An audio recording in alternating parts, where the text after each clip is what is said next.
তোরা কি করছিস এখানে? আমাদের এখানটায় রিহার্সাল চলছে। Coming soon.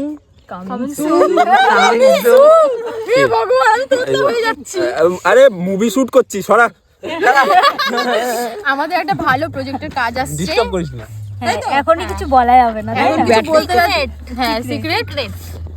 তবে ভালো কিছু আসছে, ধামাকাধার। সত্যি ধামাকাধার, মানে সবাই ক্যারেক্টারে আছে। দেখো প্রত্যেকটা মানুষ যারা যারা যারা রয়েছে প্রত্যেকটা মানুষ ক্যারেক্টারে আছে।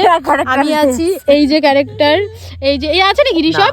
আমি নেই। ঋষভ কিচ্ছু তো নেই। আমি নেই। তুমি এখানে বসে আছো না, ও অনেক বড় দায়িত্বে আছে। ও হচ্ছে স্ন্যাপ মুহূর্তগুলো হবে সব ক্যাপচার করার দায়িত্ব আছে। আমাদের মুহূর্তগুলো নিয়ে বিশেষ করে পায়েল মেন ভূমিকা। দুই সেকেন্ডে এসো নাকি ধুলো। দেখো চোখ দুটো দেখে মনে হচ্ছে সম্পূর্ণ কেঁদে এলো। ও দুঃখী মানুষ, ওর অনেক দুঃখ লাইফে। সত্যি কথা, ওর অনেক দুঃখ। চলো তাহলে আড্ডাই আর কি পরে মারছি।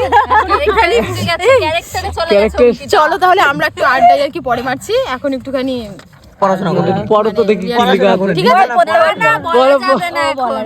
যাবে না, তার জন্য ওয়েট করতে হবে কিছুদিন। ও এখনো পড়া শেখেনি।